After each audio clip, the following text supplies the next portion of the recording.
Now let's start with lipid. Lipids भी क्या होता है? Lipid is bio macromolecule. ठीक है, लिपिड बायो मैक्रोमोलिक्यूल होता है। क्यों होता है ये पीछे के लेक्चर्स में अपन कवर कर चुके हैं। ठीक है, तो यहाँ अपन क्या सीखेंगे वो देखते हैं। लिपिड के बारे में पहली चीज़ जो ध्यान रखनी है, lipid insoluble in water. Lipid क्या होता है? वाटर में इनसॉल्युबल होता है, but soluble in organic solvent. जो ऑर्गेनिक सॉल्वेंट होते हैं लाइक एज एल्कोहल, उसमें ये क्या होता है? सॉल्वेंट होता है। लाइक एज ईथर हुआ, इसमें भी ये क्या होगा? सॉल्युबल होगा। ठीक है, तो लिपिड जो होगा वाटर में इनसॉल्युबल है, लेकिन जो ऑर्गेनिक सॉल्वेंट होता है लाइक एज ईथर, तो उनमें ये क्या हो जाता है? सॉल्युबल हो जाता है। अब क्वेश्चन ये है वाटर में इनसॉल्युबल क्यों है और उसमें सॉल्युबल क्यों है? तो देखो एक रूल चलता है केमिस्ट्री का एक रूल है, लाइक डिजॉल्व लाइक। ये रूल ये कहता है कि पोलर जो होगा ना, पोलर डिजॉल्व करेगा पोलर को, और नॉन पोलर डिजॉल्व करेगा नॉन पोलर को। Non polar dissolve non polar. अब देखो वाटर की बात करें ना, तो वाटर क्या होता है? पोलर होता है। वाटर क्या होता है? पोलर होता है। तो जो पोलर कंपाउंड्स होंगे वो वाटर में सॉल्युबल होंगे, लेकिन जब ऑर्गेनिक सॉल्वेंट की बात करेंगे, लाइक एज ईथर की बात करेंगे, तो ईथर जो होता है वो नॉन पोलर होता है। तो ये किसको इसमें कौन सॉल्युबल होगा? जो नॉन पोलर होगा। तो जब तुम लिपिड की बात करते हो ना, तो लिपिड की अगर बात करें तो लिपिड में देखोगे ना, तो जो पोलर हेड है, लिपिड का जो पोलर हेड होता है वो बहुत छोटा होता है, बहुत छोटा होता है, much smaller as compare to non polar, as compare to non polar tail. तो यहाँ पे देखो ना, पोलर कैरेक्टर से ज़्यादा इसमें किसके कैरेक्टर आ जाता है? नॉन पोलर का कैरेक्टर आ जाता है। तो नॉन पोलर डिजॉल्व होगा नॉन पोलर में, इसलिए ये क्या होगा? डिजॉल्व होगा ऑर्गेनिक कंपाउंड में। या बोल सकते हो कि नॉन पोलर जो होता है ना, हाइड्रोफोबिक होता है।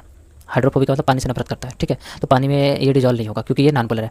या बोल सकते हो ये लाइपोफिलिक है। ये क्या होता है? लाइपोफिलिक होता है। लाइपोफिलिक का मतलब लिपिड में डिजॉल्व हो जाएगा। लिपिड है तो लिपिड में डिजॉल्व होगा ही, ईथर में भी डिजॉल्व हो जाएगा क्योंकि ईथर भी क्या होता है? नॉन पोलर होता है। ठीक, उसके बाद नेक्स्ट हम लोग बात करते हैं कि ये जो लिपिड होते हैं वो कितने टाइप के होते हैं। हम लोग डिस्कस कर रहे हैं अभी लिपिड्स के टाइप्स के। तो लिपिड का जो टाइप्स है वो दो टाइप का लिपिड होता है। एक तो लिपिड होता है सिंपल लिपिड होता है, एक होता है सिंपल लिपिड, और दूसरा होता है कॉम्प्लेक्स लिपिड। तो कॉम्प्लेक्स लिपिड क्या होता है? सिंपल लिपिड आपस में मिक्स करके कॉम्प्लेक्स लिपिड बनाते हैं। तो कॉम्प्लेक्स लिपिड बनेगा सिंपल लिपिड से। कॉम्प्लेक्स लिपिड किससे बनेगा? सिंपल लिपिड से बनेगा। अब ये देखो सिंपल लिपिड में ना हमको क्या क्या आता है सिंपल लिपिड में, पहले देख लो। सिंपल लिपिड में अपने को तीन चीज़ें आती हैं। एक तो आती है फैटी एसिड, दूसरा होता है ग्लिसरॉल, और तीसरा होता है fatty acid plus glycerol. Fatty acid और ग्लिसरॉल दोनों जब मिल जाते हैं तो भी सिंपल लिपिड का फॉर्मेशन करते हैं। ठीक है, तो लिपिड दो टाइप की होगी, एक सिंपल लिपिड होगी, एक कॉम्प्लेक्स लिपिड होगी। जो सिंपल लिपिड होगी वो तीन टाइप की होगी, एक तो फैटी एसिड होगी, एक ग्लिसरॉल होगा, एक फैटी एसिड प्लस ग्लिसरॉल होगा। जो कॉम्प्लेक्स लिपिड होता है वो क्या होता है? सिंपल लिपिड से ही फॉर्म्ड होता है। ठीक, तो हम लोग सबसे पहले डिस्कस करते हैं फैटी एसिड के बारे में। तो सिंपल लिपिड में पहली चीज़ जो पढ़नी है वो हमको पढ़नी है fatty acid. Fatty acid actual में क्या होते हैं? ये होते क्या हैं? कार्बोक्सिलिक एसिड है। ठीक है, हाई मॉलिक्यूलर वेट का कार्बोक्सिलिक एसिड है। Carboxylic acid with high molecular weight. High molecular weight के जो कार्बोक्सिलिक एसिड होता है ना, उसी को हम लोग क्या बोलते हैं? फैटी एसिड बोलते हैं। तो जब तुम फैटी एसिड को देखोगे ना तो इसमें दो चीज़ें मिलेंगी, एक आर, दूसरा COH। आर क्या होगा? आर हमारा एल्काइल ग्रुप होता है। आर क्या होता है? एल्काइल ग्रुप होता है। अब इन केमिस्ट्री तुम पढ़े ही हो, एल्काइल ग्रुप CH3 या C2H5 ऐसे बहुत सारे हो सकते हैं। और COH जो है वो हमारा कार्बोक्सिलिक ग्रुप है, कार्बोक्सिलिक एसिड ग्रुप है। ठीक, तो फैटी एसिड है, ये भी बात क्लियर होगी यहाँ पे। अब यहाँ पे देखेंगे जब फैटी एसिड की हम लोग बात करेंगे, तो फैटी एसिड को जब देखोगे ना, तो फैटी एसिड दो टाइप के होते हैं। एक तो फैटी एसिड सैचुरेटेड हो सकता है, नहीं तो फैटी एसिड कैसा हो सकता है? अनसैचुरेटेड हो सकता है। तो ध्यान देना, फैटी एसिड क्या होता है? दो टाइप के होते हैं। एक होता है हमारा सैचुरेटेड फैटी एसिड और दूसरा होता है हमारा अनसैचुरेटेड फैटी एसिड। एक होता है सैचुरेटेड फैटी एसिड और दूसरा होता है हमारा unsaturated fatty acid. Saturated fatty acid क्या होते हैं? ऐसे फैटी एसिड होते हैं जिसमें कार्बन कार्बन सिंगल बॉन्ड पाया जाता है। ठीक है, तो इसमें देखो वनली क्या होगा? इसमें only carbon carbon single bond present होगा। ठीक है, अगर केवल कार्बन कार्बन के बीच में अगर केवल सिंगल बॉन्ड ही प्रेजेंट है तो उसको हम लोग सैचुरेटेड फैटी एसिड बोलेंगे। लेकिन अगर क्या हो जाए, if carbon carbon double bond और carbon carbon triple bond present हो जाए तो उसे हम बोलेंगे अनसैचुरेटेड फैटी एसिड। तो सैचुरेटेड फैटी एसिड क्या होगा? जिसमें केवल और केवल कार्बन कार्बन के बीच में सिंगल बॉन्ड पाया जा रहा है। ठीक है, तो सैचुरेटेड फैटी एसिड है। अनसैचुरेटेड फैटी एसिड क्या होता है? जिसमें कार्बन कार्बन के बीच सिंगल बॉन्ड तो होते ही हैं, लेकिन उसके अलावा कार्बन कार्बन के बीच डबल बॉन्ड भी होते हैं और कार्बन कार्बन के बीच में ट्रिपल बॉन्ड भी होते हैं, तो उसको हम लोग बोलते हैं अनसैचुरेटेड फैटी एसिड। ठीक, सैचुरेटेड फैटी एसिड की बात करोगे तो ये सॉलिड होते हैं एट 20 डिग्री सेल्सियस पे भी अगर इसको देखोगे तो ये सॉलिड मिलेंगे। बट अनसैचुरेटेड फैटी एसिड किस फॉर्म में मिलते हैं? लिक्विड होते हैं एट 20 डिग्री सेल्सियस। ठीक, ये इंपॉर्टेंट नहीं है बट तुम्हारे लिए इंपॉर्टेंट है इनके एग्जाम्पल। सैचुरेटेड फैटी एसिड के एग्जाम्पल और अनसैचुरेटेड फैटी एसिड के एग्जाम्पल बहुत ज़्यादा इंपॉर्टेंट है। तो हम लोग बात करते हैं सैचुरेटेड फैटी एसिड और अनसैचुरेटेड फैटी एसिड के एग्जाम्पल्स के बारे में। तो सैचुरेटेड फैटी एसिड के एग्जाम्पल है, ये याद रखना। पहला एग्जाम्पल होता है palmitic acid. Palmitic acid. Palmitic acid क्या होता है? CH3, फार्मूला देख लो, CH2 14 COH। तो यहाँ पे देखो कितने कार्बन है, पामिटिक एसिड में ध्यान रखना 16 कार्बन होते हैं। तो नीट वाले कभी भी डायरेक्ट पूछ लेते हैं बताओ पामिटिक एसिड क्या है, तो सैचुरेटेड फैटी एसिड है। अगर ऐसे पूछ ले कि पामिटिक एसिड में कितने कार्बन होते हैं, तो कार्बन 16 होते हैं। अब ये जो 16 कार्बन है ना, वो COH वाले कार्बन को लेके है, उसको छोड़ के नहीं, COH वाले कार्बन को लेके ये 16 कार्बन है, ठीक। पामिटिक एसिड के अलावा दूसरा जो होता है वो होता है stearic acid. Stearic acid, stearic acid में देखोगे कार्बन 18 होते हैं, कार्बन नंबर 18 होते हैं। तो इसको लिख सकते हो CH3 CH2, 18 होता है ना, 16 COH।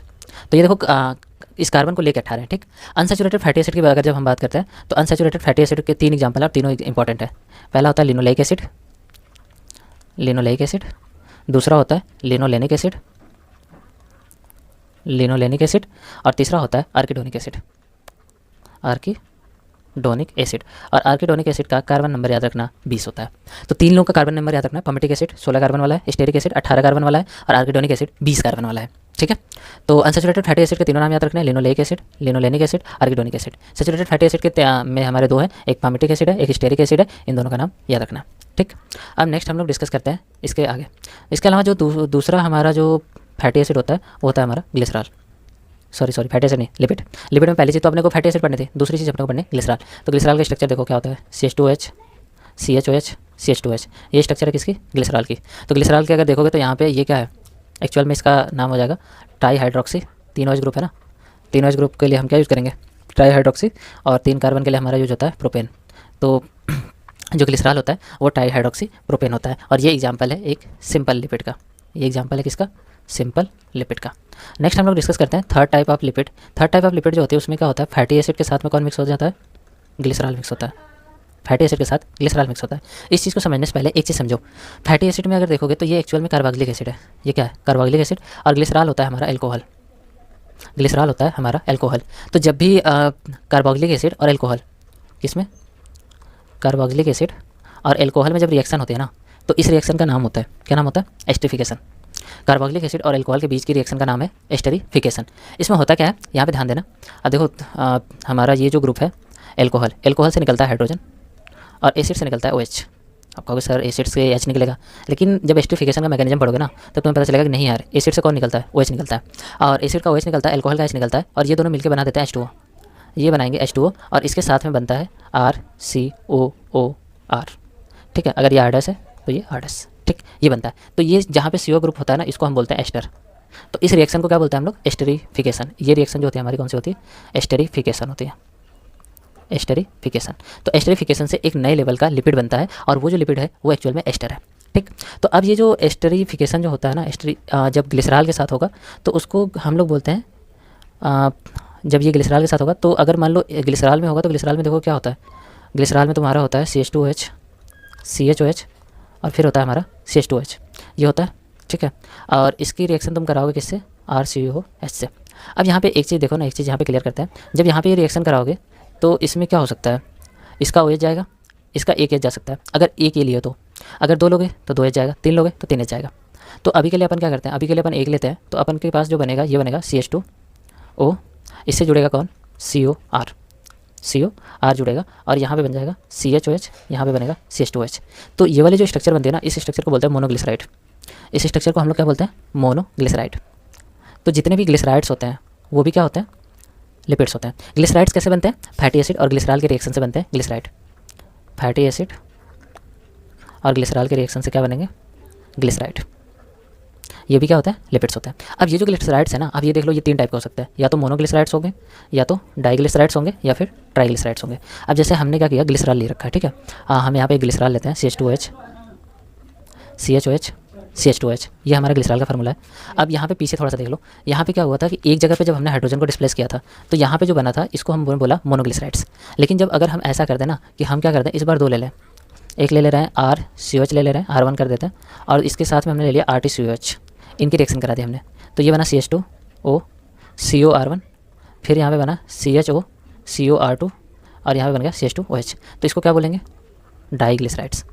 इसको हम क्या बोलेंगे? डाइग्लिसराइड्स। लेकिन अगर हमने क्या किया, यहाँ पे ग्लिसरॉल लिया CHOH CH2H और यहाँ पे हमने इसकी रिएक्शन करा दी R1COH R2COH R3COH। तो जब हम ये रिएक्शन करा देंगे तो यहाँ बनेगा CH2O COR1, फिर बनेगा CHO। देखो दरअसल यहाँ से क्या हटेगा, यहाँ का इसका हाइड्रोजन हटेगा, यहाँ से इसका OH हटेगा, तो CH2O, यहाँ से CO जुड़ा CO और ये CO से जुड़ा R1। यहाँ से क्या हटेगा, हाइड्रोजन हटेगा, यहाँ से क्या हटेगा, OH हटेगा, तो CH2O यहाँ पे बचा हमारा CO और उससे जुड़ा हुआ R2। ऐसे ही नीचे होगा CH2O CO और उससे जुड़ा हुआ R3। तो यहाँ पे जो बनना इसको बोलेंगे अपन ट्राइग्लिसराइड, इसको बोलेंगे अपन ट्राइग्लिसराइड्स बोलते हैं। ओके, तो ये हो गया हमारे कौन से सिंपल लिपिड्स, ये हो गया हमारे सिंपल लिपिड्स। अब हम लोग बात करेंगे कॉम्प्लेक्स लिपिड के बारे में। तो देखो कॉम्प्लेक्स लिपिड जो होता है ना, ऐसे लिपिड होते हैं जो डेराइव्ड होते हैं या फॉर्म्ड होते हैं कहाँ से, सिंपल लिपिड से। सिंपल लिपिड डेराइव करती है किसको, कॉम्प्लेक्स लिपिड को। ठीक, सिंपल लिपिड क्या करेगी, कॉम्प्लेक्स लिपिड को डेराइव करेगी। अच्छा, इसमें देखो तुम्हारे लिए जो सबसे ज़्यादा इंपॉर्टेंट एग्जांपल्स हैं, देखो बहुत सारे एग्जांपल्स हैं, बट डेराइव्ड लिपिड में ना मेरे हिसाब से 2 एग्जांपल्स ज़्यादा इंपॉर्टेंट है, वो ध्यान रखना। एक तो है प्रोस्टाग्लैंडिन, ये MBBS के करिकुलम में भी प्रोस्टाग्लैंडिन के बारे में तुमको पढ़ाया जाएगा, बट यहाँ भी देख लो।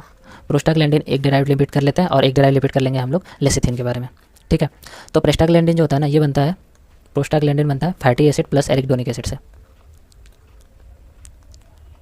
फैटी एसिड प्लस एरिकडोनिक एसिड आपस में, देखो फैटी एसिड भी क्या है, एक तरह का लिपिड है, और ये एरिकडोनिक एसिड भी एक टाइप का फैटी एसिड ही होता है। तो ये दोनों मिलकर बनाते हैं हम लोग, बनाते हैं क्या, प्रोस्टाग्लैंडिन बनाते हैं। ठीक है, प्रोस्टाग्लैंडिन को हम लोग लोकल हार्मोन बोलते हैं, ये बॉडी में सिक्रेट होता है। इसको लोकल हार्मोन क्यों बोलते हैं, क्योंकि नॉट सिक्रेटेड फ्रॉम ग्लैंड, ये किसी ग्लैंड से सिक्रेट नहीं होता। तो कहाँ से सिक्रेट होता है, बट सेल।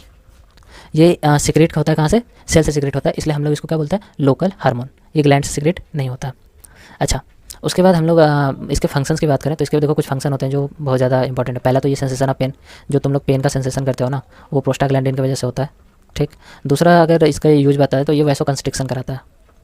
वैसोकंस्ट्रिक्शन कराने का मतलब क्या है कि जो ब्लड वेसल्स चौड़ी है उस ब्लड वेसल्स को कॉन्टैक्ट कर देगा, भीतर का जो ल्यूमन है जहाँ से ब्लड फ्लो हो रहा है उस ल्यूमन को ये कम कर देगा। ठीक है, तो ये करता है हमारा वैसोकंस्ट्रिक्टन। इससे भी ज़्यादा इंपॉर्टेंट तुम्हारे लिए है लेसिथिन। लेसिथिन तुम्हारे लिए ज़्यादा इंपॉर्टेंट है, लेसिथिन। लेसिथिन तुम्हारे लिए इंपॉर्टेंट है, ये एक इंपॉर्टेंट डेराइव्ड लिपिड है।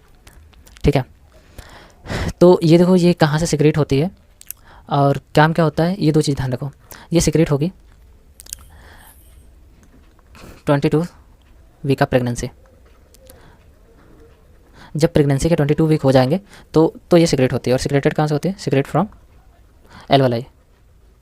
Alveoli of foetus. जो फीटस होगा, जो चिल्ड्रन जिसका डेवलपमेंट हो रहा है मदर की बॉडी में, उसके एल्वलाई से सिक्रेट होता है कौन, लेसिथिन। ठीक है, और लेसिथिन एक तरह का फास्फोलिपिड होता है, यानी इसमें क्या पाया जाता है, फास्फोरस पाया जाता है। ठीक है, सिक्रेट कब होगा, 22 वीक ऑफ प्रेगनेंसी को। कहाँ से सिक्रेट होगा, फीटस के एल्वलाई से सिक्रेट होगा।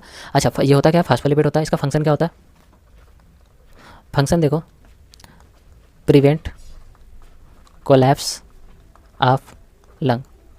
जैसे ये लंग है, तो जो चाइल्ड का लंग होता है ना वो फंक्शनल नहीं होता। चाइल्ड का अगर लंग देखोगे तो वो फंक्शनल नहीं होता, उसमें देखो ना वो चाइल्ड का लंग फूला हुआ नहीं होता, वैसे चिपका सा होता है। तो जब क्या होता है ना कि जब पहली बार बच्चा रोता है जन्म के बाद, तो बहुत सारी हवा जाती है, तो जब हवा जाती है तो लंग इनका क्या करता है, फूलता है, स्वेलअप करता है। इसलिए देखते हो कि जन्म लेने के बाद बच्चे को रुलाया जाता है, अगर नहीं रो रहा है तो रुलाया इसलिए जाता है ताकि ज़्यादा एयर चली जाए। तो जब लंग में, फेफड़े में जब ज़्यादा एयर चली जाएगी तो फेफड़ा फूल जाएगा, तो फिर जब ये दोबारा नोज से एयर बाहर की ओर निकालेगा तो वो लंग कोलैप्स ना करे, उसको प्रिवेंट करने की जिम्मेदारी किसकी होती है, लेसिथिन की होती है। लेसिथिन का एक दूसरा नाम है सर्फेक्टेंट, लेसिथिन के नाम से कम बट सर्फेक्टेंट के नाम से ज़्यादा फेमस है। तो लेसिथिन बोलो, सर्फेक्टेंट बोलो, दोनों नाम एक ही है। ये होगा हमारे लिपिड के बारे में। अब देखो हमारे एनसीईआरटी में लिपिड्स के कुछ डायग्राम दे रखे हैं। ये हमारे पास एक फैटी एसिड है, पामिटिक एसिड सिंपल लिपिड है, ग्लिसरॉल इज सिंपल लिपिड। यहाँ पे ग्लिसरॉल और फैटी एसिड ने 3 जगह पे एस्टरिफिकेशन हुआ। देखो यहाँ पे एक जुड़ा है, एक कार्बोक्सिलिक एसिड ग्रुप, यहाँ पे कार्बोक्सिलिक एसिड ग्रुप जुड़ा है, यहाँ पे भी एक कार्बोक्सिलिक एसिड ग्रुप या फैटी एसिड जुड़ा हुआ है। तो यहाँ पे ना देखो 3 जगह जुड़े हुए हैं, तो इसको बोलते हैं अपन ट्राइग्लिसराइड्स। ठीक, फास्फोलिपिड क्या होता है ना, फास्फोलिपिड जानते हो क्या होता है, ऐसे लिपिड जिसमें फास्फोरस पाया जाता हो। लिपिड में जब क्या पाया जाता है, फास्फोरस पाया जाता है, तो उसको हम लोग फास्फोलिपिड बोलते हैं। फास्फोलिपिड के बारे में एक खास बात ध्यान रखना, फास्फोलिपिड सेल मेम्ब्रेन में ज़्यादा पाया जाता है। तो ह्यूमन बॉडी की जो सेल मेम्ब्रेन है उसमें फास्फोलिपिड ज़्यादा पाया जाता है। खैर ये पीछे नहीं बताऊँ बट अभी बता दे रहा हूँ, phospholipid found in cell membrane, phospholipid cell membrane में पाया जाता है। ये कहीं पे लिख लेना, नोट डाउन कर लेना, ध्यान रखना। अच्छा, यहाँ पे एक फास्फोलिपिड लेसिथिन का एग्जांपल दिया है, तो लिपिड में भी देख रहे हो, यहाँ पे देखो मोनोग्लिसराइड, डाइग्लिसराइड, ये डाइग्लिसराइड है। उसके बाद यहाँ पे देख रहे हो यहाँ पे फास्फेट ग्रुप जुड़ा हुआ है। ठीक, तो ये फास्फोलिपिड हुआ है। बट यहाँ पे एक बात और ध्यान रखना कि लेसिथिन नाइट्रोजन कंटेनिंग फास्फोलिपिड है। लेसिथिन फास्फोलिपिड सर्फेक्टेंट फास्फोलिपिड होता है, बट कैसा फास्फोलिपिड है, नाइट्रोजन कंटेनिंग। ये यहाँ पे डायग्राम में शो कर रखा है, एनसीईआरटी में लिखा नहीं है बट ध्यान रखना। ठीक, उसके अलावा कोलेस्ट्रॉल भी जो होता है वो हमारा क्या होता है, फैटी क्या होता है, कोलेस्ट्रॉल जो होता है एक तरह का फैटी एसिड नहीं है, फैटी एसिड नहीं है, ये लिपिड है, लिपिड याद रखना। फैटी एसिड में सीओएच ग्रुप होता है, जबकि देखो कोलेस्ट्रॉल में कहीं भी सीओएच ग्रुप नहीं है, तो ये फैटी एसिड नहीं होगा but it's a type of lipid. ये एक टाइप का क्या है, लिपिड है। अच्छा, फैट और ऑयल में क्या डिफरेंस है ध्यान रखना, ये तुम लोग पता करना। ठीक है, बताना हमें भी। देखो इसमें थोड़ा सा मेल्टिंग पॉइंट का झोल होता है, ठीक है, तो पता करना किसका मेल्टिंग पॉइंट ज़्यादा होता है, किसका मेल्टिंग पॉइंट कम होता है। ये नीट 2022 का क्वेश्चन है, इसका आंसर कमेंट सेक्शन में